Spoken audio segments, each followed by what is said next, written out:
الحمد لله حمدا كثيرا طيبا مباركا فيه وصلى اللهم على سيدنا محمد وعلى آله وصحبه أجمعين. Salam alaikum wa rahmatullahi wa barakatuhu. Que la paix soit sur vous tous ainsi que sa miséricorde et sa bénédiction. L'avènement de l'islam. Peut-être une définition qui est nécessaire, sans doute pas pour vous, public majoritairement musulman, mais peut-être pour nos concitoyens non musulmans présents, mais aussi pour vous en tant que musulmans, comme ça quand vous parlez avec des non musulmans, vous pourrez mieux leur expliquer ce qu'est l'islam. Qu'est-ce qu'on entend par islam, nous musulmans? L'islam, déjà c'est un mot arabe qui n'a pas été traduit, et si on devait le traduire, on le traduirait de cette manière: c'est la croyance en Dieu. La croyance en Dieu, le Dieu des chrétiens, le Dieu des juifs, le Dieu des déistes. Donc la croyance en Dieu, le créateur, le maître de l'univers, le clément, le miséricordieux, le juste, le pourvoyeur. La croyance en Dieu et la soumission à sa loi. Le terme islam renferme la notion de soumission, c'est-à-dire l'être humain fait des efforts intellectuels pour apporter des réponses aux questions existentielles, fondamentales. D'où viens-je? Que fais-je sur terre? Et je vais où après la mort? Une fois qu'il a la réponse, c'est Dieu. Il accepte ce qui vient de Dieu, car Dieu n'a pas créé l'être humain, il l'a abandonné. Il a envoyé des messagers pour l'accompagner dans sa vie d'ici-bas à travers le message, le livre par excellence qui renferme les lois nécessaires pour vivre sur terre. Ainsi, l'islam, c'est la croyance en Dieu et l'acceptation de la loi divine, et tout ceci dans une ambiance de salam, car le terme islam renferme aussi la dimension de paix. La preuve, quand les musulmans se saluent, ils utilisent la formule salam alaykum, que la paix soit sur vous. Donc la racine du mot islam, le sin, le lam et le mim, S-L-M, signifie la soumission, la croyance et la soumission à Dieu dans la paix de l'âme et dans la paix avec les créatures de Dieu. Donc c'est pas évident de traduire, n'est-ce pas? Le mot islam, c'est pour ça qu'on l'a gardé. On dit l'islam. Deuxièmement, l'islam ne commence pas avec la naissance du dernier des prophètes reconnu par les musulmans. Donc le terme musulman, c'est aussi une transcription de l'arabe, muslim. Donc musulman veut dire celui qui adhère à l'islam. Féminin, musulmane. Donc on ne l'a pas traduit non plus. Si on devait le traduire, le croyant soumis dans la paix. C'est ça? Bon, ça fait un peu trop long. On va utiliser le terme musulman. Donc l'islam ne commence pas avec le dernier des messagers que les musulmans reconnaissent, Mohammed. Alors pas Mahomet, d'accord? Parce que là c'est un nom propre. Il ne faut pas le changer ni le transformer. Donc son nom c'est Mohammed. Alors la difficulté c'est que dans notre langue française, le ha n'existe pas.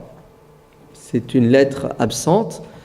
Je veux bien qu'on ait du mal à la prononcer, cette lettre, quand on n'est pas habitué. Alors disons Mohammed, mais pas Mahomet. Mahomet, c'est quelqu'un d'autre. Je ne sais pas qui, mais en tout cas, c'est pas Mahomet. C'est au Moyen-Âge, le diable. Mahomet, c'est le diable pour les intellectuels du Moyen-Âge qui considéraient l'islam comme une hérésie. Une hérésie, une secte qui émane du christianisme et du judaïsme. Et cette secte a été fondée par un diable, un hérétique qui s'appelle Mahomet. Donc, Mohammed, les musulmans croient que Mohammed est le dernier des messagers. Donc, l'islam ne commence pas avec Mohammed, mais en fait, l'islam se termine avec Mohammed. Car les musulmans considèrent que Mohammed c'est le dernier des messagers, donc s'il y a le dernier, c'est qu'il y a le premier. Et c'est qui le premier des messagers qui a enseigné aux êtres humains l'islam? C'est la première des créatures qui s'appelle Adam, pour nous musulmans. Adam en arabe. Donc le Adam des chrétiens, le Adam des juifs. Le Adam de toutes les religions dites monothéistes. Et en vérité, les musulmans croient et pensent qu'il n'y a qu'une religion, puisqu'il n'y a qu'un Dieu. Donc il ne peut y avoir qu'une vérité qui a émané de ce Dieu. Dieu a créé l'être humain, il ne l'a pas abandonné, il a mis sur la terre ce dont il avait besoin pour l'entretien de son corps, la nourriture, l'oxygène, l'eau, le soleil, etc. Mais il n'y a pas que le corps, il y a l'âme. Ainsi, pour nourrir l'âme, la préserver et lui donner les outils pour le bien-être et le bonheur, Dieu a envoyé quoi? Envoyé, on va l'appeler une guidance, une lumière, un code de la route, tout simplement. Ce qu'il faut faire, ce qu'il ne faut pas faire, pourquoi il faut croire, comment il faut adorer son Seigneur. Ainsi, les musulmans croient et pensent que la religion que Dieu a transmise à l'humanité à travers différents prophètes, qui n'étaient que des intermédiaires, des vecteurs, des dépositaires d'un message qu'ils doivent transmettre. Cette religion s'appelle, alors, est-ce que je vais lui donner son nom arabe ou français?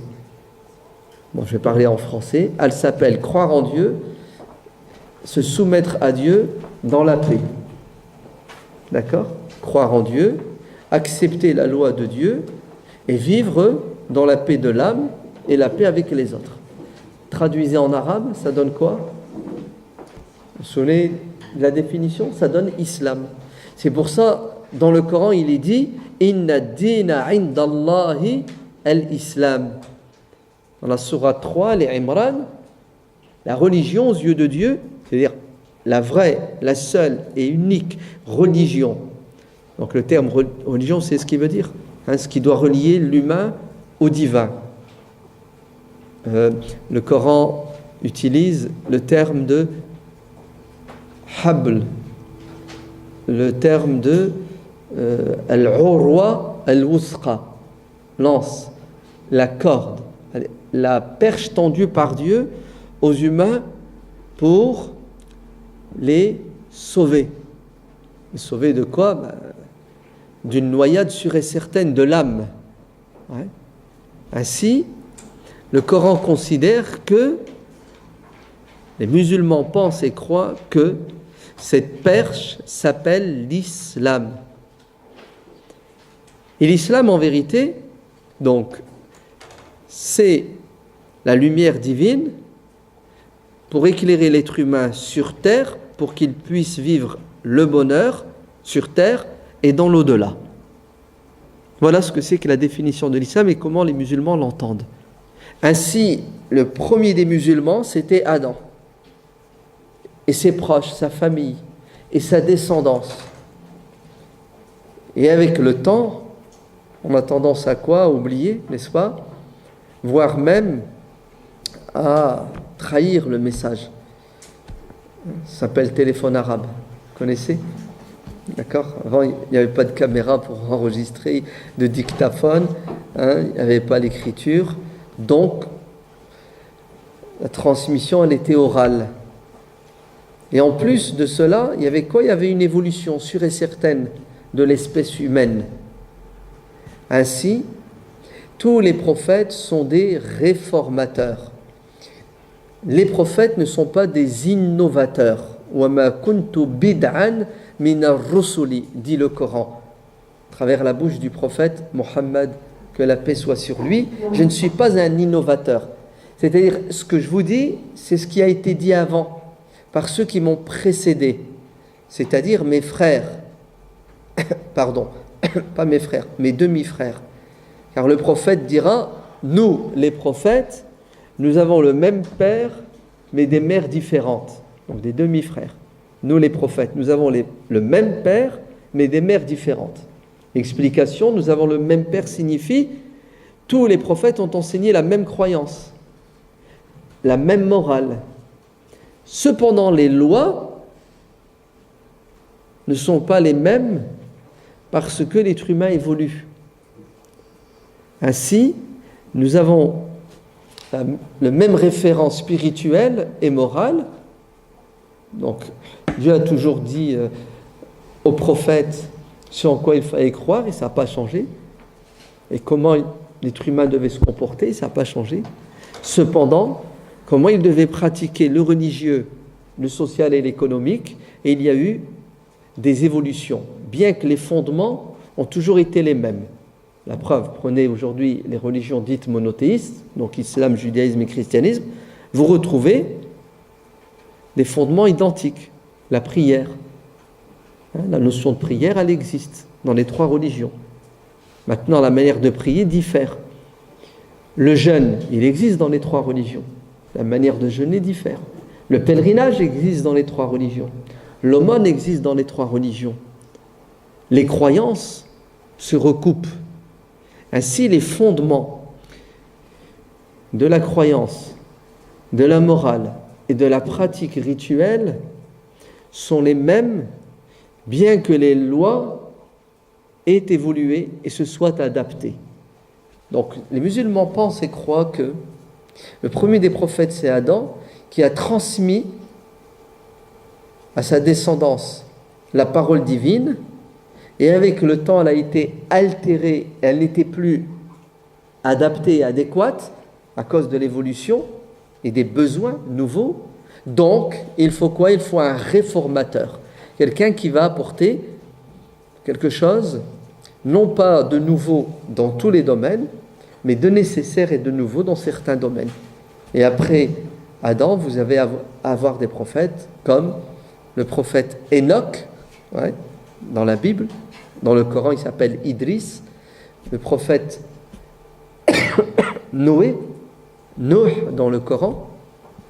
Le fameux patriarche, c'est ça, Abraham, Ibrahim, et ensuite sa descendance, Isaac, Ishaq, Ismaël, Ishmaël, et ainsi de suite, en sachant que des prophètes, il y en a eu des centaines et des milliers.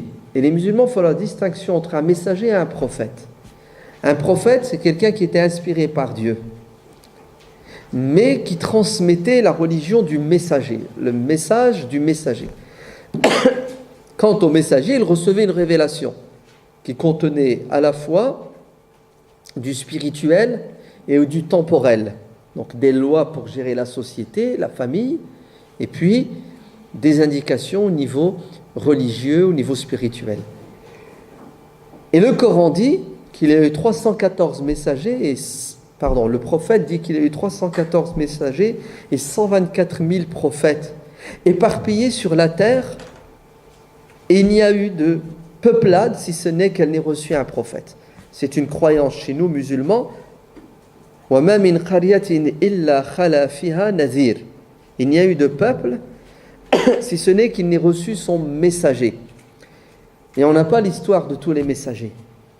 Mais nous sommes convaincus que de tout temps, partout sur terre, il y a eu des messagers qui avaient pour objectif d'aider les gens à croire. C'est pour cela que nous n'avons pas, nous, de problème à reconnaître, par exemple, que Bouddha était sans doute un prophète, que Platon était sans doute un prophète. Car quand vous lisez les écrits, ce qui nous reste des écrits de Bouddha et de Platon, vous allez trouver qu'ils ont dit des choses qui ressemblent à la lettre à ce que Dieu dit dans le Coran et à ce que le prophète Mohammed a dit. Ce qui, pour nous, veut dire qu'ils ont été inspirés et que par la suite, malheureusement, leur message sera altéré. Comme nous croyons que la Bible, avec l'Ancien, le Nouveau Testament, sont à l'origine des paroles divines transmises au prophète Moïse, Moshe, au prophète Jésus, à Issa, Ishaou, et d'autres prophètes bibliques, Ézéchiel, David, etc., etc. Mais nous pensons que ces messages ont été altérés. Et nous croyons que tous les prophètes étaient musulmans et ils ont enseigné l'islam à une époque donnée, dans un lieu déterminé. Et que Dieu n'a jamais laissé les êtres humains livrés à eux-mêmes dans les ténèbres. L'avènement de l'islam et la naissance de l'islam sous sa forme mohammadienne. C'est plus précis? Donc l'islam existait avant la révélation mohammadienne, avant que Dieu ne révèle le dernier islam, la dernière forme d'islam à Mohammed. Il y avait des islams avec un tronc commun et des branches différentes dans des pratiques religieuses et des lois qui gèrent la société. C'est clair? Pourquoi je vous dis ça? Une parenthèse, parce que c'est notre croyance, c'est ce que les textes nous enseignent, mais aussi parce que vous avez beaucoup d'orientalistes, de gens qui ont étudié l'islam et qui ne sont pas musulmans, qui prétendent, à tort bien entendu pour nous, que l'islam, ce n'est qu'une secte de plus, qui émane de quoi? Qui émane de la religion originelle qui s'appelle le judaïsme. Comme le christianisme est une secte, puisque les juifs ne veulent pas reconnaître Jésus comme messager, ils le considèrent comme l'antéchrist, d'accord? Quelqu'un de faux, mais ils ne reconnaissent pas non plus Mohammed comme messager. Et qu'est-ce que disent ces savants? Ils disent que l'islam, c'est du plagiat, tout simplement. Comme le christianisme, c'est aussi du plagiat du judaïsme. En vérité, effectivement, quand vous lisez le Coran, vous allez voir qu'il y a des ressemblances avec la Bible, l'Ancien et le Nouveau Testament. La réponse que nous apportons, oui, c'est vrai, parce que c'est une chaîne avec des maillons. Et le dernier des maillons, c'est Mohammed. Et avant lui, il y a eu Jésus. Et avant Jésus, il y a eu Jean-Baptiste, Yahya, Jésus, Moussa et d'autres. Et ils ont effectivement transmis la même vérité, avec quelques différences près que je vous ai citées. D'accord? Mais le Coran est venu critiquer, remettre en question des vérités chez les chrétiens et chez les juifs, en disant, vous avez tort sur ce point et vous avez tort sur tel point. Donc, le Coran, c'est un livre qui a pour objectif de remettre les pendules à l'heure, puisque c'est la dernière des révélations. Nous croyons que c'est la dernière des révélations. Donc ça, c'était la définition. On est d'accord? Donc, chaque fois que vous entendrez maintenant le mot islam, musulman, vous savez ce que ça veut dire d'après les musulmans. C'est très important la terminologie, sinon c'est un dialogue de sourds. Deuxièmement, l'islam, donc sous sa forme mohammadienne, je ne vais pas toujours le répéter, va naître dans une région qui s'appelle l'Arabie. Donc l'Arabie fait partie de l'Asie, et en fait l'Arabie est au carrefour de 3 continents. L'Afrique à l'ouest, l'Asie à l'est et l'Europe au nord via l'Anatolie. Au carrefour du vieux continent, d'accord? Et nous musulmans, nous croyons que Dieu va choisir le dernier des messagers parmi ce peuple, les Arabes, pour plusieurs raisons. Le choix n'est pas anodin. L'une des raisons fondamentales et majeures, c'est que les Arabes, ça fait un bout de temps qu'ils n'ont pas eu de messager. Leurs ancêtres proches n'ont pas connu de prophète. Ils ont hérité de la religion du patriarche et de son fils, Abraham, qui a eu 2 garçons, Ismaël et Isaac. Ismaël en premier, pour nous musulmans, la Bible dit que c'est Isaac qui était l'aîné, et Ibrahim va installer sa famille, donc son fils Ismaïl et sa mère Hajar, en Arabie, dans une plaine désertique qui s'appelle Bakka. C'est comme ça qu'elle s'appelait à l'époque. Aujourd'hui, elle s'appelle Makka. Avant, c'était Bakka avec un B, et son nom actuel, c'est Makka avec un M. Donc la Mecque, on dit en français. Donc Ismaïl va s'installer là-bas, et des tribus yéménites qui ont l'habitude d'immigrer. Vous savez que les Arabes n'étaient pas uniquement en Arabie. Les Arabes étaient en Arabie et dans ce qu'on appelle aujourd'hui le Moyen-Orient, l'actuelle Syrie, avec le Liban et la Palestine. Avant, ça s'appelait le Cham, donc le Moyen-Orient, Syrie, Jordanie, Palestine et Liban, et l'Irak. Cette région était peuplée d'Arabes. D'Arabes qui viennent d'où? Qui viennent justement de l'Arabie, du sud de l'Arabie, d'une région qui s'appelle le Yémen. Ce sont eux les ancêtres des Arabes, qui n'ont cessé de remonter vers le nord, parce que c'était des nomades. Puis vous savez ce qui se passe, les tribus grandissent, et à un moment donné, il n'y a plus tellement de place, et qu'est-ce qu'ils font? Ils font les migrations. Donc certains sont allés s'installer au nord de l'Arabie, dans ce qu'on appelle le Cham, et une partie de l'Irak, d'autres dans des régions d'Arabie, l'Est, et le centre à la Mecque, et une tribu qui se nomme la tribu de Jurhum. Jurhum en arabe. Ils vont s'installer à la Mecque, se sédentariser. Ismaïl va grandir dans cette tribu et il va s'arabiser, parce que ce n'était pas un arabe, Ismaïl. Abraham n'était pas arabe. Abraham vient d'où? Il vient du nord de l'Irak, d'une ville qui s'appelle Ur. Il s'installe en Palestine, il va passer quelque temps en Égypte, et son épouse, Hajar, est une Égyptienne. Sans doute la fille du pharaon d'Égypte de l'époque. Et il va quoi? Pardon, c'était la servante de la fille du pharaon d'Égypte. Et Ibrahim va s'installer, il n'habitera pas de manière permanente en Égypte, mais il viendra rendre souvent visite à son fils et à ses descendants en Arabie. Et la Mecque va naître.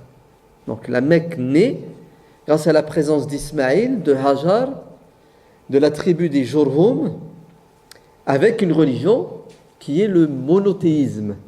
Donc la croyance en un seul Dieu. Car déjà à l'époque, le polythéisme était présent, existant. D'ailleurs, Ibrahim va le combattre. Ibrahim va passer son temps à essayer de guider son peuple pour le ramener dans le monothéisme, mais en vain. Très peu le suivront. Donc, les Arabes de la Mecque et des alentours vont adhérer à la religion d'Ibrahim, de son fils Ismaïl, qui est l'islam, le monothéisme pur. On l'appelle en arabe al-Hanafiya. D'accord? Quelqu'un de Hanif en arabe, c'est quelqu'un qui s'est éloigné de ce en quoi il ne faut pas croire. Donc quelqu'un d'orthodoxe qui a une croyance qui n'est pas entachée de polythéisme. C'est pour ça le Coran ne cesse de mettre en exergue cette qualité qu'avait Ibrahim, qui est né dans une société, dans un milieu polythéiste, avec des parents polythéistes, et malgré cela, il va faire de la résistance culturelle et spirituelle, puisqu'il n'adhérera pas, car Ibrahim était quelqu'un de très rationnel et de très scientifique. Et il remettra en question la croyance de son peuple, de ses parents, et il deviendra celui qui va faire la promotion du monothéisme dans toute cette région. Donc, l'islam d'Ibrahim est présent en Arabie et en particulier dans le Hijaz, cette région de la Mecque et des alentours. Qu'est-ce qui va se passer avec le temps? Téléphone arabe, n'est-ce pas? Et qui va détourner les Arabes du monothéisme d'Ibrahim, c'était un notable de la Mecque qui était connu, réputé pour ses nobles caractères, sa générosité. Il faisait l'unanimité chez les Arabes. Quelqu'un de respectable et de respecté, qui s'appelle Amru ibn Luhay. Amru ibn Luhay. Qui, comme les Arabes, avaient l'habitude de faire du commerce vers le nord de l'Arabie, l'actuel Moyen-Orient, et vers le sud, le Yémen. Et lorsqu'il ira en Syrie, en Irak, il va découvrir une nouvelle religion qu'il ignore, qui est le polythéisme. Le polythéisme qui a sans doute été dans le Cham installé par les Romains. Et qu'est-ce qu'il va faire? Il va revenir avec une idole, une statue qu'il va ériger dans l'enceinte du temple, car Ibrahim a construit la maison de Dieu. Alors, nous musulmans, nous disons la mosquée, c'est ça? Donc la mosquée, c'est pas du latin ni du grec. Le terme mosquée, c'est encore de l'arabe qui n'a pas été traduit. En arabe, on dit masjid. Donc masjid veut dire le lieu où l'on se prosterne. Donc mosquée, c'est quoi? C'est un lieu de prière, de recueillement où le croyant se jette la face contre terre pour exprimer sa soumission totale à son Seigneur en l'implorant dans cette posture. D'ailleurs, une adoration qui n'est pas spécifique aux musulmans puisqu'elle existait aux musulmans, à l'islam sous sa forme mohammadienne, puisqu'elle existait déjà sous sa forme abrahamique. Car la Bible dit que lorsque Dieu annonça à Abraham qu'il allait avoir une descendance aussi nombreuse que les étoiles qui se trouvent dans le ciel, Abraham s'est jeté la tête face contre terre, il s'est prosterné, on dit, pour remercier Dieu. C'est ce que la Bible dit.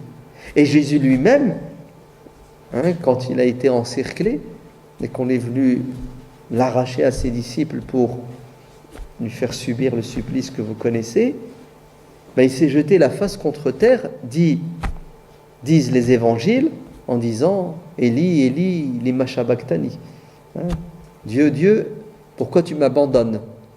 Et il était prosterné quand il implorait son Seigneur. Donc la prosternation n'est pas une innovation islamique mohammadienne. C'est une forme d'adoration qui existait déjà avant l'islam mohammadien. Donc Amr ibn Luhay va ramener à la Mecque, dans le temple de la Mecque, la mosquée de la Mecque, la Kaaba. Donc Kaaba, c'est de l'arabe. Ça veut dire quoi? Le cube, c'est ça? C'est un cube, c'est pas tout à fait un carré. C'était à l'origine plus rectangulaire. Mais bon, bref, un carré. Et qu'est-ce que dit Amr ibn Luhay à son peuple? Il dit, écoutez, cette statue représente un homme qui était saint, et à sa mort, pour ne pas oublier cette personne, pour maintenir sa mémoire, les gens dans le Cham faisaient des statues. Et tout doucement, le polythéisme va s'installer. À l'origine, les statues avaient pour objectif juste le rappel, et tout doucement, elles vont devenir des intermédiaires entre Dieu et ses créatures. Ainsi, Amr ibn Luhay va instaurer cette religion, il va pervertir le monothéisme d'Ibrahim en polythéisme. Et à l'avènement de l'islam mohammadien, vous avez dans l'enceinte de la Kaaba, et à l'intérieur de la Kaaba, 360 idoles, statues. C'est très romain, non? Vous n'avez pas remarqué? Très grec. Donc une statue pour la pluie, une statue pour la guerre, une statue pour le vin, une statue pour chaque chose. Une multitude de dieux qui vont servir d'intermédiaire entre la créature et le créateur.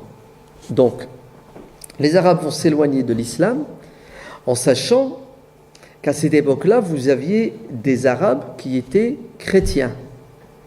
Où ça? Dans le nord de l'Arabie, dans l'actuel Moyen-Orient, et surtout dans le sud, au Yémen. Le Yémen avait des relations économiques, commerciales avec l'Éthiopie, qui était un pays chrétien. Donc les Yéménites vont se christianiser en partie et aussi se judaïser, car les Juifs vont subir des pogroms, c'est ça,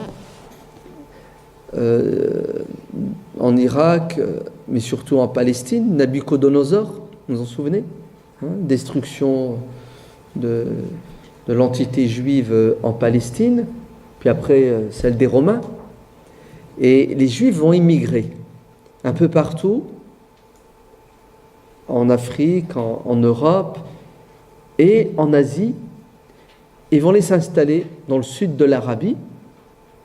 Ils vont s'installer aussi pas loin de la Mecque, dans une ville qui s'appelle Médine, donc plus au nord, à peu près 500 km au nord de la Mecque et dans les alentours de Médine.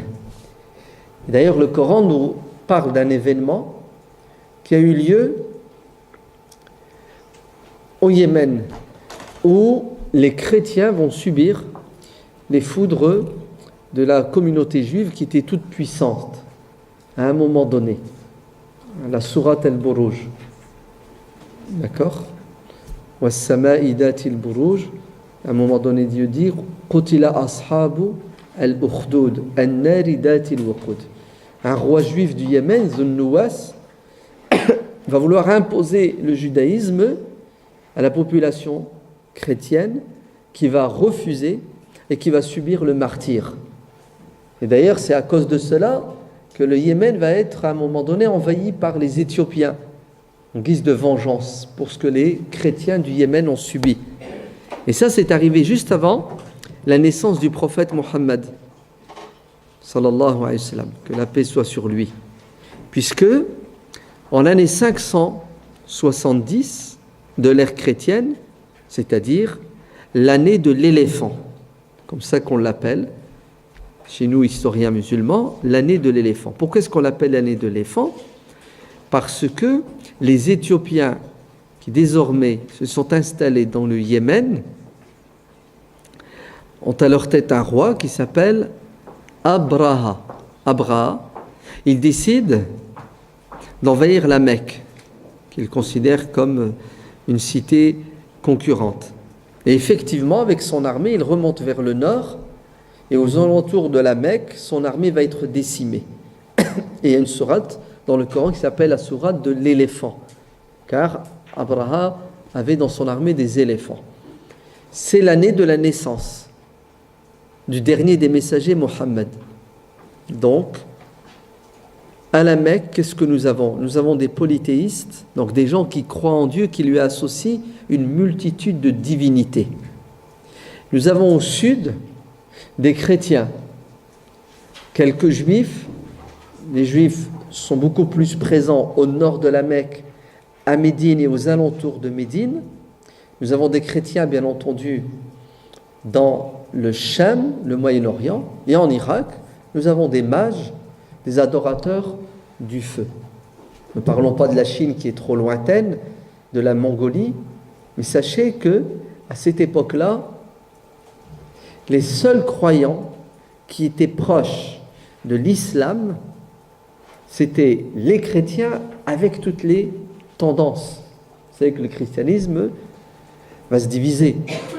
Le concile de Nicée, l'empereur Constantin va imposer une doctrine, alors qu'à l'époque il y en avait plusieurs, et les chrétiens s'étaient divisés sur la question de quoi?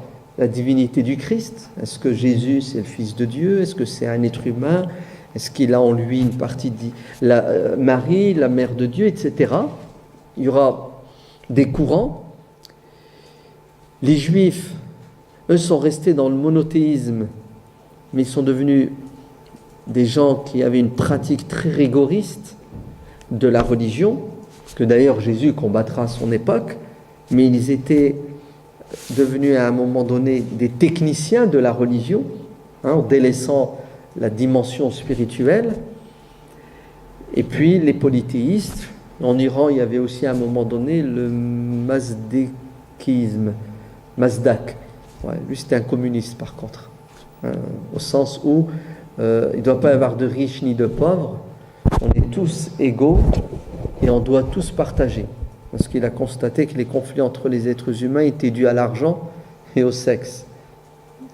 Donc, l'argent appartient à tout le monde et à personne, et les femmes appartiennent à tout le monde et à personne.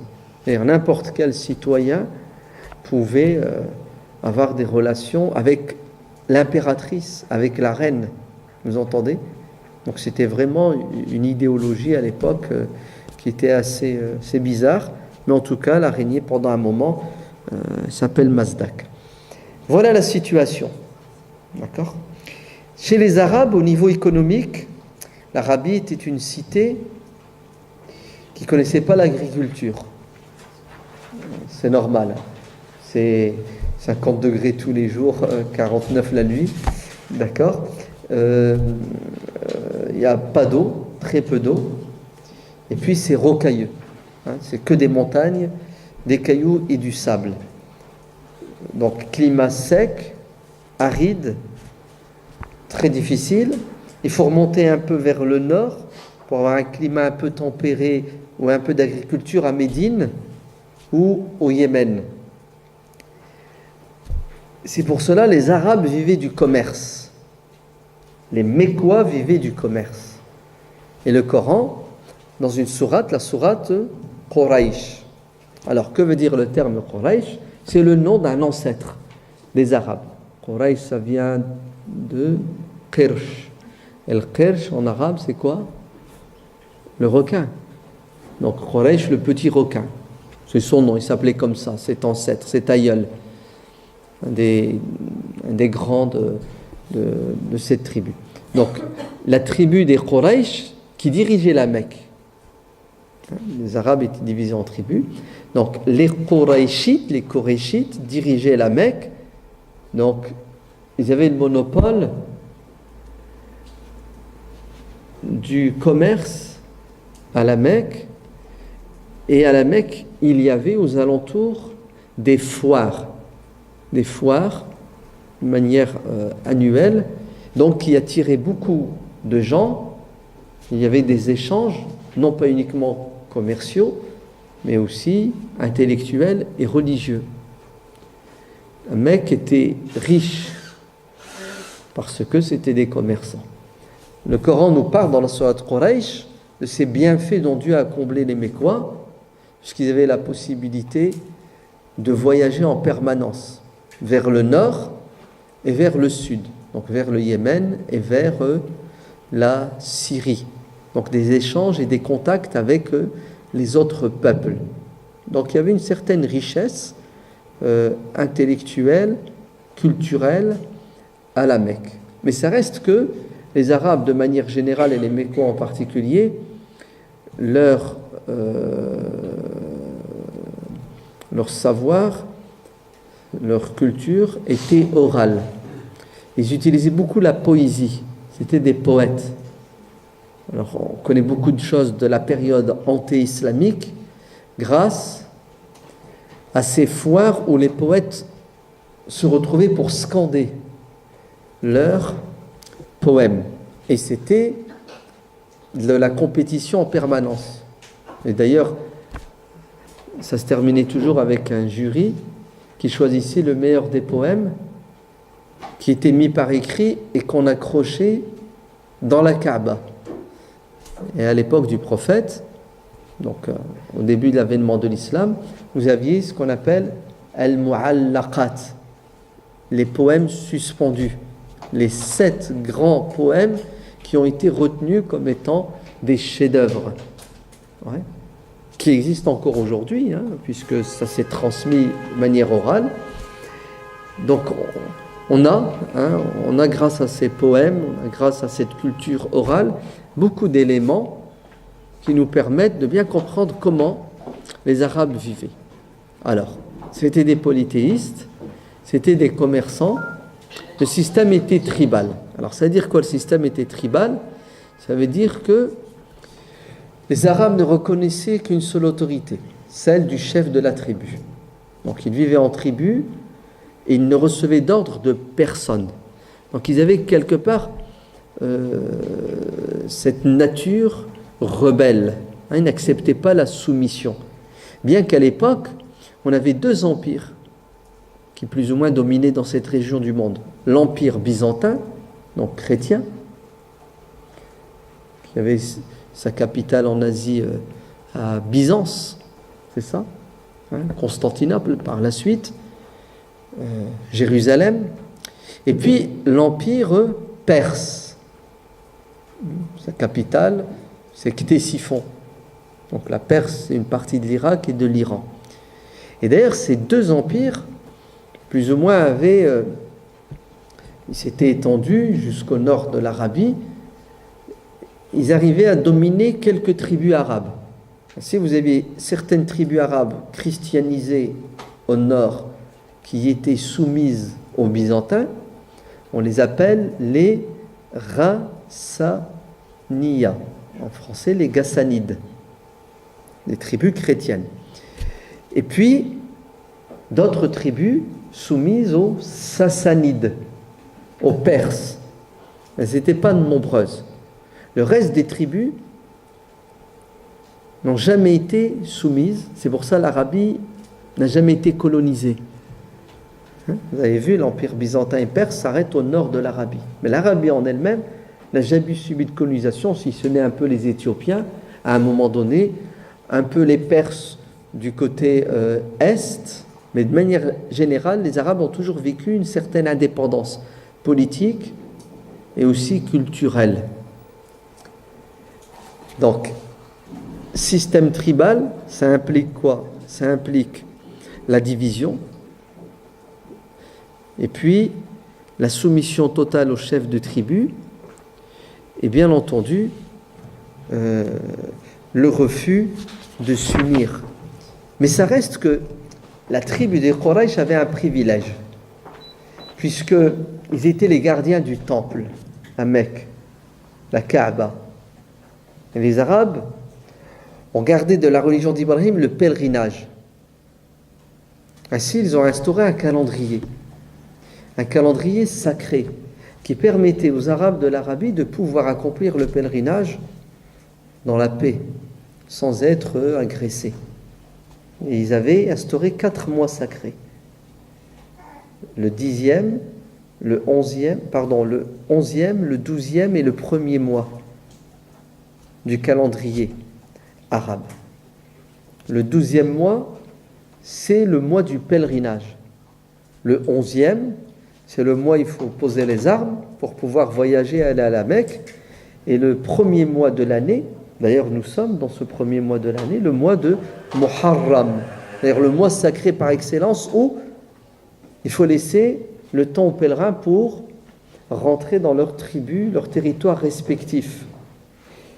Grâce à ce système de mois sacrés, il y a un 4e mois qui s'appelle le mois d'Arjab qui se baladait dans le reste du calendrier, d'ailleurs qu'il changeait, qu'il déplaçait pour pouvoir piller et attaquer les tribus.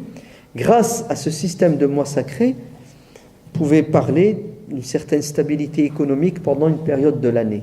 Sinon, vous savez comment vivaient les tribus arabes? La plupart vivaient du pillage. La plupart vivaient de ce qu'on appelle les razzias, c'est ça? Une razzia, ça vient de l'arabe. Le terme arabe, le verbe arabe, c'est raza, yarzo, attaquer l'ennemi et le piller. Donc ils n'hésitaient pas à quoi? Ils n'hésitaient pas à attaquer leurs voisins pour piller son bétail, mais piller aussi les faibles, les femmes et les enfants. Ainsi, les Arabes connaissaient le système de l'esclavage. À cause des guerres intestines qui existaient entre eux, il y avait énormément d'esclaves. Donc l'esclavage était très présent. Le système tribal, c'était la règle. Ils avaient un proverbe qui disait « Défends ton frère coûte que coûte, qu'il ait raison ou qu'il ait tort. » Ton frère, c'est ton frère qui appartient à la même tribu. Donc tu dois être avec lui contre l'ennemi. L'ennemi, c'est qui? C'est celui qui n'est pas de ta tribu. Vous entendez? C'est-à-dire, si le chef de la tribu a décidé d'attaquer telle tribu, on obéit, on attaque, on pille, parce que nous devons être solidaires. La solidarité était purement tribale. Et vous allez voir que notre prophète, le dernier des prophètes, Mohammed, va avoir du fil à retordre avec ces Arabes, qui sont d'éternels insoumis, qui ne veulent pas accepter que quelqu'un d'une autre tribu leur donne des ordres, les domine, obéissent. Et puis, la solidarité, elle était purement tribale. Ce n'étaient pas les principes qui dominaient. La situation donc économique, comme je vous ai dit, à la Mecque, c'était le commerce. La situation politique, les Mécois ont réussi à un moment donné à s'unir, alors qu'ils étaient formés de plusieurs clans qui n'ont cessé de s'entre-déchirer. Il faut attendre un de leurs aïeux qui s'appelle Qusay ibn Kilab pour qu'il unisse les Mécois autour de sa personne, mais autour aussi d'un système plus ou moins démocratique. Car il va créer à la Mecque un parlement qui s'appelle Dar al-Nadwa. Dar al-Nadwa, qui se trouvait d'ailleurs pas loin du temple sacré de la Kaaba, là où les dignitaires des différents clans de la tribu de Quraysh se retrouvaient de manière permanente pour discuter de la gestion de leur cité-État, des relations avec les autres tribus, du commerce. Et les discussions se faisaient, le peuple pouvait assister, une sorte de démocratie athénienne, c'est ça, mais il n'avait pas de pouvoir de voter, c'était les notables, l'oligarchie mécoise qui gérait, et ils devaient toujours à la fin s'entendre sur un seul avis. C'est ce qui a fait leur force et leur cohésion.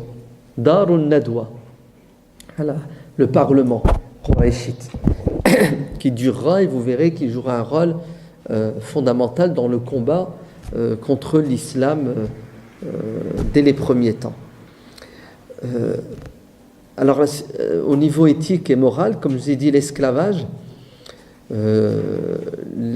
l'être humain pour eux c'était un objet quand il n'était pas arabe, parce que les Arabes se considéraient comme une race pure. Ils ne se mélangeaient pas, ils ne se mariaient pas avec n'importe qui. Les gens entre tribus, c'était juste. Okay. Qu'est-ce que vous pensez alors d'un étranger? Mais vous pouviez quand même vivre avec eux, mais vous deveniez un citoyen de seconde zone. On appelle ça un maoula. Vous étiez des mawali, des gens qui étaient acceptés, mais tout en gardant un statut bien entendu inférieur. La femme, elle avait un statut bien particulier, c'était un meuble. Un meuble, elle n'avait pas le droit à l'héritage, mais pire que ça, elle faisait partie des objets dont héritaient les enfants. Lorsque le père décidait, les enfants se partageaient ce qui appartenait au père. Donc les chameaux, les 2-3 collines qui se trouvent aux alentours de la Mecque, et maman. Alors les mamans, parce que les Arabes étaient polygames, d'accord? Et polygamie au sens littéral du terme, plusieurs femmes. Vous avez la polygamie, puis vous avez une autre forme de polygamie, mais restreinte, d'accord? La tétragamie. Donc, ils étaient polygames, les femmes n'héritaient pas. Certains Arabes sont allés beaucoup plus loin dans leur déconsidération de la gente féminine, puisque le Coran nous parle du génocide féminin, l'enfanticide. Ils n'hésitaient pas parfois à enterrer, à tuer leurs enfants, et pas n'importe lesquels, surtout les filles. Le Coran parle de cette fille enterrée de manière abominable. وَإِذَا الْمَؤُودَةُ سُئِلَتْ بِأَيِّ ذَنْبٍ قُتِلَتْ. Et lorsque la petite fille enterrée vivante sera questionnée le jour de la résurrection, pourquoi a-t-elle été tuée? Pourquoi vous l'avez tuée? Et le Coran nous parle de ce père qui, lorsqu'on lui annonce la naissance d'une fille, qui faisait une dépression, Dalla wajhuhu muswaddan wa huwa kazim. Donc la colère, et il est déstabilisé. Mon Dieu, pourquoi Dieu m'a donné une fille? Il aurait souhaité un garçon. Donc il y avait vraiment de la misogynie. Mais regardez, subhanallah, les contradictions. En même temps, les Arabes étaient prêts à se battre et entraîner toute la tribu dans une guerre. À cause de quoi? À cause de l'honneur. Parce qu'il y avait femmes et femmes. Donc il y avait ces femmes qui effectivement méritaient pour eux du respect jusqu'à mourir. Et puis le reste des femmes qui étaient plus des objets, qui n'étaient pas toujours les bienvenus. Vous vous rendez compte, quand après les gens vont se convertir à l'islam, ils vont interpeller le prophète en disant: est-ce que Dieu peut nous pardonner parce que nous avons commis des crimes? Et un compagnon dira: prophète, j'ai tué 10 de mes filles. J'ai eu beaucoup d'enfants et j'ai eu 10 petites filles et je les ai enterrées les unes après les autres. Pourquoi? Parce que les Arabes, l'honneur chez eux c'était fondamental. Une fille c'est dangereux, elle peut salir l'honneur de la tribu. Vous remarquerez, il y a encore des gènes chez les Arabes d'aujourd'hui. Aïcha, l'épouse du prophète, nous raconte la situation à la Mecque à l'époque. Et elle nous dit que la prostitution était très présente à la Mecque. Il y avait des lieux, des maisons closes. Comme ça, elle dit, avec un drapeau rouge, une lanterne, pour indiquer, voire même, et là vous allez voir la contradiction, à la fois ils parlent d'honneur, ils sont prêts à mourir pour l'honneur, et en même temps, l'arabe n'hésitait pas à chercher quelqu'un pour avoir des relations avec sa femme, pour avoir un enfant qui va hériter des qualités de cet homme. Oui, échangiste, d'accord, pour des raisons purement biologiques, sélection naturelle, améliorer la race. Ça existait chez les Arabes. C'est impressionnant. Vous avez des contradictions dans leur manière d'être et de penser et de vivre. Alors ils aimaient bien les boissons enivrantes, d'accord.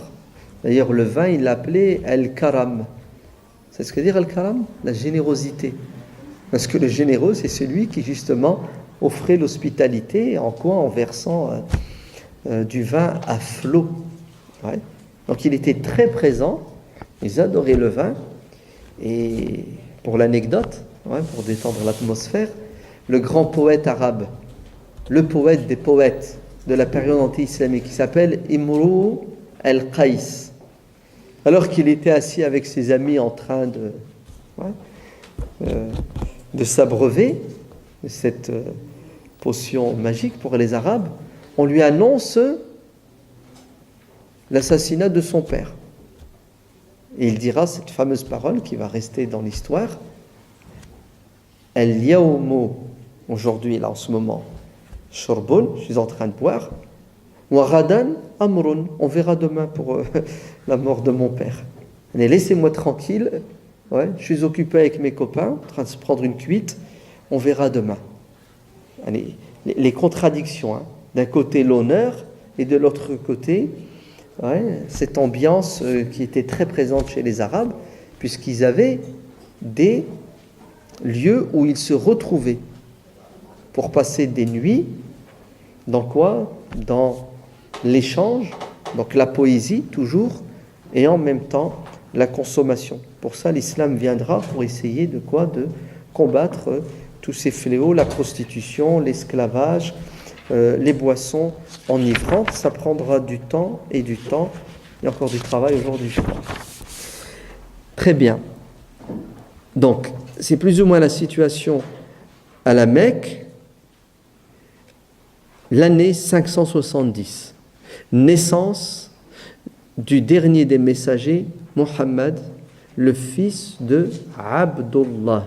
Donc son père s'appelle Abdullah. Donc Abdallah, c'est ça? Alors le terme Abdullah signifie le serviteur de Dieu. Donc les Arabes croyaient en Dieu. Alors Dieu en français, en espagnol on dit comment? Dios. Ouais. Dio en italien, God. En arabe on dit Allah. Pour ça les chrétiens d'Orient, quand ils prient Dieu, comme ils sont arabophones, ils disent Allah. Ouais. Les juifs d'Orient, quand ils prient Dieu, ils disent Allah.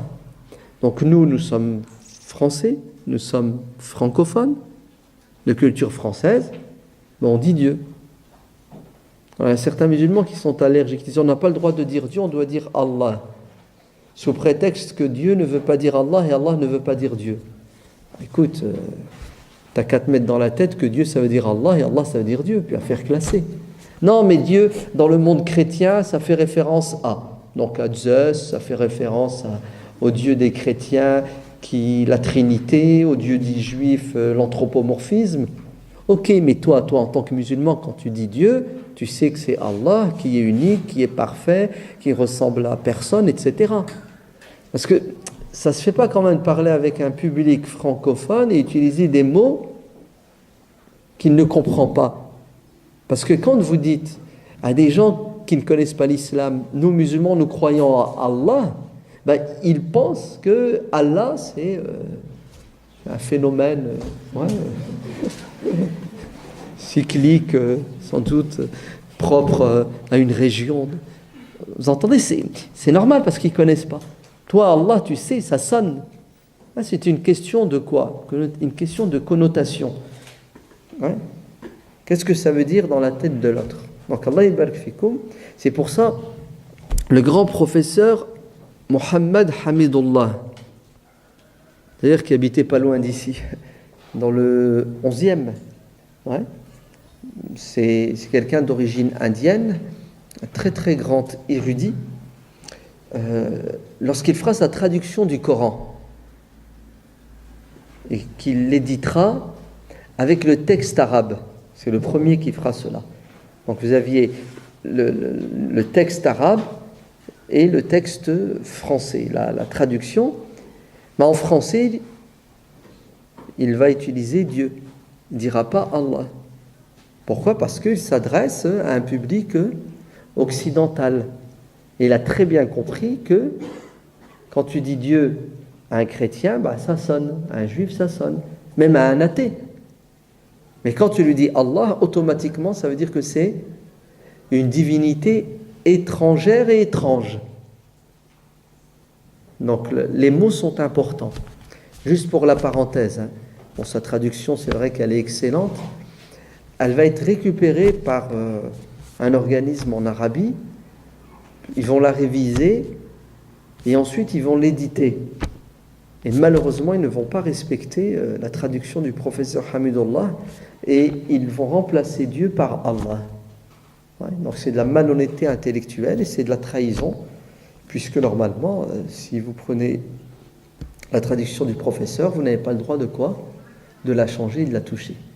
Donc comme eux, ils sont en cheval sur Allah c'est Allah, Dieu c'est pas Allah, donc ils ont commis ce crime intellectuel en éditant la traduction du professeur Hamidullah et en changeant ce qu'il a mis. D'ailleurs, pour la bibliographie, à la fin, à mon avis, la meilleure et la plus complète biographie du prophète de l'islam, c'est celle du professeur Hamidullah. D'accord? Donc, le prophète de l'islam, sa vie, son œuvre. Le prophète de l'islam, sa vie, son œuvre. 2 volumes, ça, c'est imposant. mais c'est complet, c'est très scientifique, c'est magnifique tout simplement. Ouais. Alors si vous voulez plus concis, plus rapide, fast food, sandwich, le livre le plus complet et le plus scientifique aussi, c'est le nectar cacheté. Le nectar cacheté de Al-Mubar Kaffouri. Ce sont des éditions que vous trouvez. Maintenant, si vous voulez quelque chose de beau dans le fond et la forme, rempli de leçons, c'est le professeur Tarek Ramadan. D'accord, la biographie du prophète. Donc celui-là, bien entendu, il faut l'avoir et il faut le lire avec attention. C'est la pause ou pas encore? Dites-moi, j'ai pas. Combien de temps il reste? Très bien. Il fait chaud, hein, vous trouvez pas, non? Ouais. Moi j'étouffe, j'ai chaud. Je sais pas comment on peut résoudre le problème. Ouais. C'est pas évident. Hein. Je vois certaines qui commencent à faire ça. C'est normal. Distribuer les éventails. Donc l'année 570 de l'ère chrétienne, qu'on appelle l'année de l'éléphant. D'accord? En référence à quoi? À Abraha, l'Éthiopien qui est venu détruire la Mecque, qui est venu détruire le temple de la Mecque. Qui dirige la Mecque à cette époque? C'est un homme qui s'appelle Abd al-Muttalib. Abd al-Muttalib, qui est le grand-père du prophète, sallallahu alayhi wa sallam. Donc le prophète est issu d'une famille noble. Son grand-père était celui qui dirigeait la Mecque, c'était la référence, c'était l'homme sage par excellence. Son père, Abdullah, issu d'une fratrie de combien de garçons? De 10 garçons, va mourir sans connaître son fils, son enfant prodige. Puisque Abdullah était un commerçant, comme la plupart des Mécois, et il sera rappelé par Dieu alors qu'il revenait d'un voyage de Syrie, et il sera enterré aux alentours de Médine. Donc on est au nord de la Mecque, à 500 km au nord de la Mecque. Donc il sera enterré là-bas, et il ne connaîtra jamais son fils. C'est sa mère qui va l'élever dans un premier temps, qui s'appelle Amina, la femme de confiance. Amina. Mais il était de coutume chez les Mécoises d'avoir des nourrices pour une bonne éducation pour leurs enfants. Et ces nourrices étaient des femmes qui venaient de villes avoisinantes, de tribus assez lointaines. Ainsi, chaque année, on venait à la Mecque pour essayer d'avoir quoi? Pour essayer d'avoir des enfants, moyennant un salaire, bien entendu. Et lorsque le prophète, sallallahu alayhi wa sallam, naît, il va avoir une nourrice médinoise, donc de la ville de Médine, qui s'appelle Halima. Ça veut dire quoi, Halima? La douce, la sage. Halima as-Sa'diya, Sa'diya en référence à son clan, l'heureuse.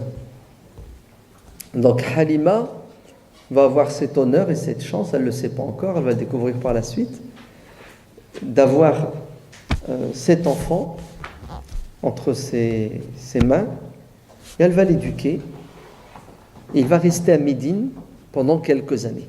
Alors, vous remarquerez que j'abrège, d'accord, je ne peux pas tout détailler, sinon on n'aura jamais fini.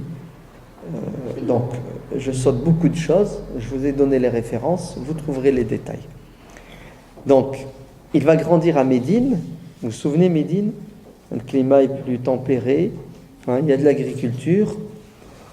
À Médine, vous avez des tribus arabes polythéistes, notamment 2 grandes tribus, les Haous et Khazraj. Aous est le nom d'un ancêtre et Khazraj qui étaient d'ailleurs deux frères.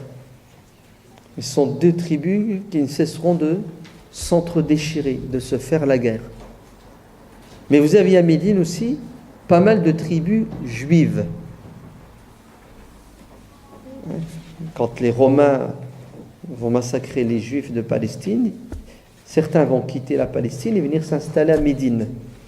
Les Banu Quraïda, les Banu Qaynuqa, les Banu Nadir, et aussi plus loin de Médine, à peu près à 150 km de Médine, les Juifs de Khaybar et autres. Alors pourquoi est-ce qu'ils se sont installés là-bas ? Ils se sont installés là-bas parce que dans la littérature juive de l'époque, déjà, il y avait l'annonce d'un messager qui viendrait vers la fin des temps dans une région où il y aura des palmiers, donc des oasis.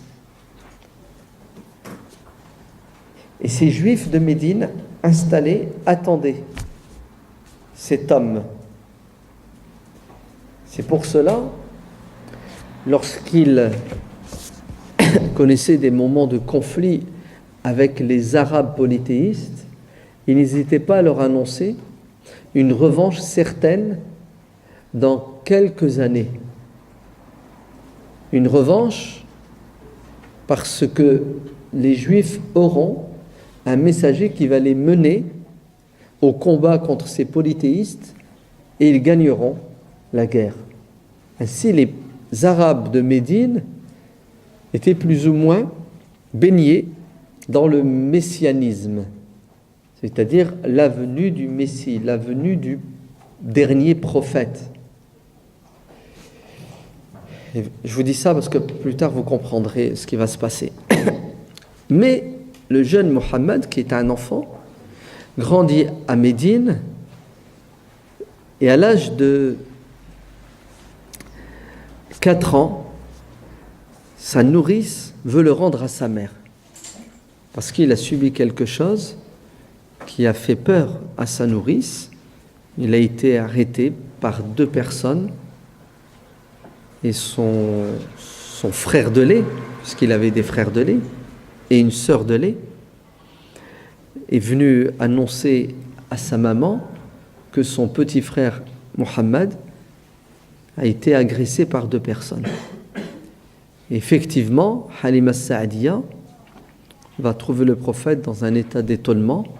Il va lui raconter ce qui lui est arrivé et elle va vouloir le rendre à sa mère par souci de sécurité. Et le prophète retournera chez sa mère lorsqu'il aura 6 ans. Et sa mère va décéder. Donc là, il est orphelin maintenant de père et de mère à l'âge de 6 ans. C'est une autre nourrice qui s'appelle Ayman Baraka qui va le ramener à la Mecque parce que sa mère Halima sera enterrée aussi à Médine, à côté de Médine. Et le prophète va être pris en charge par son grand-père, Abd al-Muttalib. Donc le grand-père, c'est entre guillemets le roi de la Mecque. Donc il est pris en charge par son grand-père uniquement pendant 2 ans, puisque son grand-père décède. Et celui qui va reprendre la direction de la Mecque, c'est son oncle paternel. Il s'appelle Abu Talib.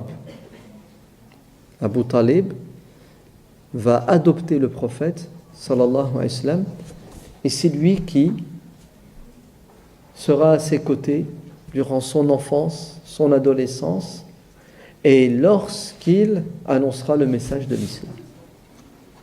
Abu Talib, c'est un personnage central dans la vie du prophète. C'est son père adoptif qui l'aimait et qui l'a toujours protégé et défendu. Il grandit et à l'âge de 12 ans, son oncle Abu Talib décide de le prendre avec lui lors d'un de ses voyages. Vers quoi ? Vers le nord, vers la Syrie. Vous savez que les caravanes avaient des routes. Il y avait des caravansérails, des endroits où ils s'arrêtaient pour faire des pauses. Et ils avaient l'habitude de s'arrêter lorsqu'ils se rapprochaient de la Syrie, pas loin d'un monastère. Monastère où se trouve un moine qui s'appelle Bahira, qui avait l'habitude de recevoir chaque année ces Arabes. Mais cette année-là, Bahira va interpeller Abu Talib en lui disant: vous avez avec vous dans cette caravane quelqu'un de particulier. Il lui dit pourquoi? Il lui dit parce que j'ai vu des signes qui indiquent que vous avez parmi vous le dernier des messagers. Et Abu Talib sera étonné, puisque nous sommes là, tes invités. Et Abu Hira lui dira: non, il manque quelqu'un. Effectivement, on a laissé mon neveu qui est dans le camp, il lui dit: ramène-le. Et Bahira va ausculter le prophète alayhi salam et lui poser une série de questions, ce jeune adolescent. Et il dira à Abu Talib: c'est lui le dernier des messagers. Ce qui prouve que non pas seulement les Juifs attendaient le Messie, mais les chrétiens aussi l'attendaient. Et entre nous, encore aujourd'hui, les chrétiens et les Juifs attendent le Messie. Vous le savez, c'est le messianisme. Les chrétiens attendent le retour de Jésus et les Juifs attendent la venue du Messie. Ils ne l'ont pas reconnu ni dans Jésus, ni dans Mohammed. Et les chrétiens n'ont pas reconnu dans Mohammed le Messie, le dernier des prophètes. Mais nous, musulmans, nous disons que Mohammed, c'est le dernier des messagers et qu'il n'y aura plus de prophète après lui. Donc, certains chrétiens attendaient la venue d'un messager, d'un prophète. Parmi eux, Bahira, et puis on verra plus tard d'autres dignitaires religieux, et en particulier l'empereur byzantin, qui lui aussi était prêt psychologiquement et intellectuellement et spirituellement à croire au dernier des messagers. Et jusqu'à la dernière minute, il y croira et après, il abandonnera l'islam parce qu'il avait peur de perdre son pouvoir. Donc Abu Talib est étonné, il est en même temps effrayé. Qu'est-ce qu'il fait? Il rentre à la Mecque avec son neveu qu'il va protéger parce qu'il sait que son neveu a un avenir prometteur.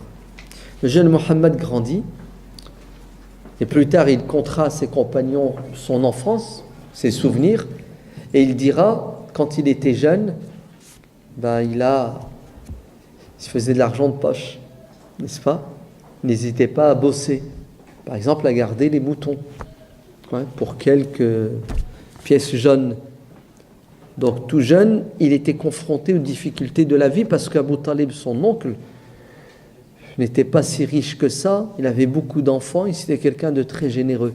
Donc le prophète avait le souci de lui venir en aide en essayant de se prendre en charge, très jeune. Et d'ailleurs, après ses petits boulots d'étudiant, il va vite devenir commerçant lui aussi, en travaillant pour une femme de la Mecque qui s'appelle Khadija. Khadija. Une femme de la Mecque commerçante qui est veuve. Elle a déjà eu 2 maris, elle a des enfants. Le prophète va s'occuper de son business, de son commerce. Et elle va apprendre à le connaître. Quelqu'un d'honnête, quelqu'un de sérieux, quelqu'un de compétent. Et vite, elle va comprendre que cet homme est exceptionnel dans le fond et la forme. Et une femme ne rêve que d'une chose, c'est d'avoir un mari exceptionnel.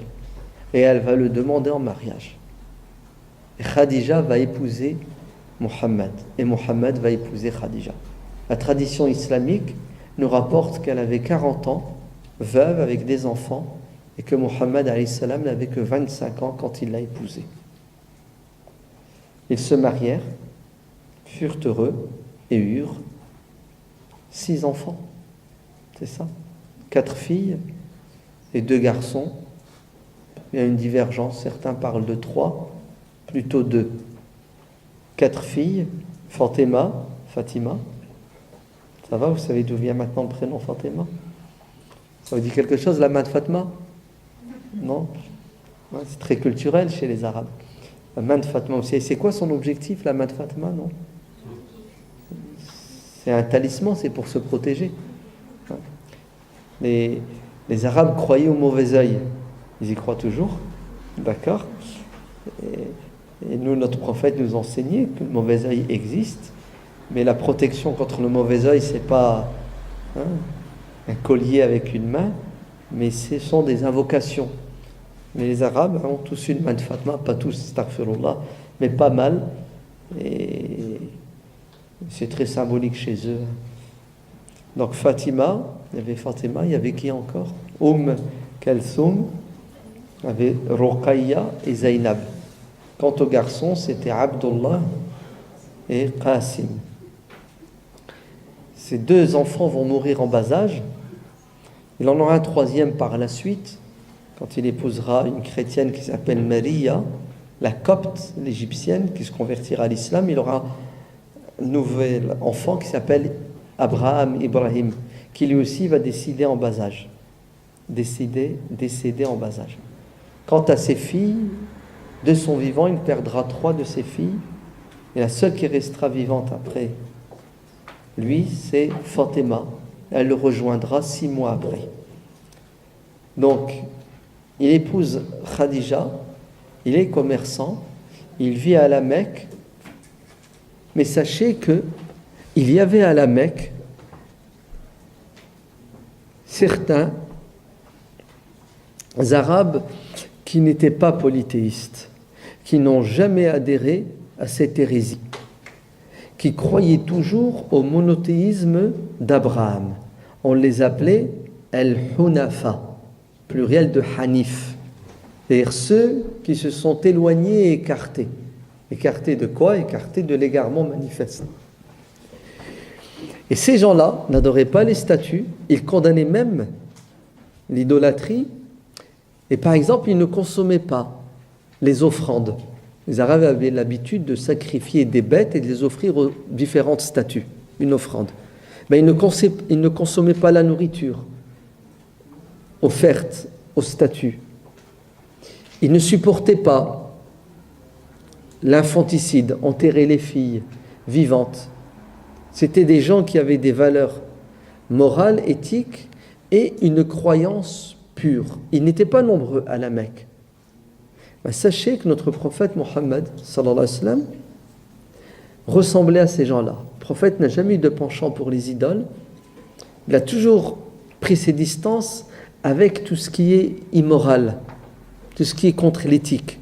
D'ailleurs, il était réputé pour être quelqu'un d'honnête, quelqu'un d'intègre, quelqu'un de soucieux, de faire le bien et de combattre le mal, l'injustice. Regardez ce qu'il va faire. Tout jeune, il va adhérer à une association, pour qu'on se comprenne. On l'appelle Hilf al-Fudul, une sorte de pacte de chevalerie. Des personnes vont se retrouver autour d'idées humanistes et ils vont décider de prendre la défense de la veuve, de l'orphelin, de l'opprimé, et ils vont s'engager à la Mecque et ailleurs à œuvrer pour répandre le bien. Et le prophète va participer à cette entreprise de bienfaisance. Et vous savez ce qu'il dira bien plus tard, après qu'il ait reçu la révélation. Il dira: quand j'étais jeune, avant l'islam, donc il avait moins de 40 ans, j'ai assisté dans la demeure de Abdullah ibn Jud'an, cet homme mécois, animé d'humanisme, à un pacte. Et j'ai participé à ce pacte. Et les objectifs de l'association, c'était répandre le bien, défendre les opprimés. Si aujourd'hui, en tant que prophète, on m'invitait à nouveau à adhérer à cette association, j'y adhérerai. Le prophète n'avait pas d'esprit partisan. Il est prêt à faire du partenariat, à collaborer avec des musulmans, des non-musulmans, même des polythéistes, pour l'intérêt général, pour le bien-être de tout un chacun. À l'âge de 35 ans, un événement à la Mecque, c'est que les Arabes décident de reconstruire la Kaaba, le temple sacré. Il y a eu un accident, donc ils décident de reconstruire, et effectivement, donc ils se mettent au travail, et ils vont utiliser des matériaux honnêtes, licites. D'accord ? C'est quand même la maison de Dieu, on ne va pas la construire avec des parpaings volés, du ciment. Et ils construisent la Kaaba, et bien entendu, ils vont essayer de la rendre la plus belle possible. Manque de matériaux, ils vont réduire la surface constructible. Et la Kaaba, aujourd'hui, ne respecte pas les plans initiaux du prophète Abraham. Elle est plus courte. Au lieu d'être un rectangle, elle est plus ou moins carrée. Pourquoi ? Parce que les Arabes avaient ce souci de la faire en respectant l'éthique et la morale. Une fois la construction terminée, une problématique se pose. Qui va avoir l'honneur de remettre dans un angle de la Kaaba la pierre noire sacrée? Pour les musulmans, dans la tradition, c'est une pierre du paradis qui a été ramenée au prophète Abraham après avoir construit la Kaaba. Qui va avoir cet honneur? Et là, ça part en vrille. Ouais. Chaque chef de clan veut avoir l'honneur de déposer la pierre sainte dans son habitacle. Et le destin a voulu ça s'agisse un peu et qu'il trouve une décision. Il nous faut un arbitre. Un arbitre qui va trancher, qui va désigner celui qui va la déposer. Et le premier qui entrera dans l'enceinte de la Kaaba, ça sera lui notre arbitre. Et qui entre, c'est le jeune Mohammed. Et là, ils ont tous le sourire parce qu'il fait l'unanimité. Avant la révélation, il avait une réputation d'être quelqu'un d'honnête, de véridique, de juste, d'altruiste. Et ils sont heureux. Et regardez la solution que le prophète va proposer. Il va prendre un drap, il va déposer la pierre noire au centre du drap et il va interpeller chaque chef de clan et lui dire: tu prends une partie du drap et tous ensemble vous allez en même temps soulever la pierre noire et moi je la dépose dans son habitacle. On a tous été des participants, on aura tous cet honneur. Et il a évité encore une guerre intestine entre Arabes. Et il sera toujours là pour réconcilier les gens. Il sera toujours là pour ramener les gens vers l'essentiel. D'accord ? Et il est présent, c'est un citoyen pas tout à fait comme les autres, puisqu'il s'éloigne de tout ce qui est blâmable, de tout ce qui est condamnable par l'éthique, par la morale, par le bon sens, sans pour autant se marginaliser. Il sait trouver le juste milieu. On vit ensemble, même si on ne partage pas toutes les idées, même si vous faites des choses et vous croyez des choses qui ne me plaisent pas, mais bon, vous restez mes concitoyens. Et à l'âge de 40 ans, c'est la révélation. On va écouter une pause de symphose, n'est-ce pas ? On va s'arrêter ici.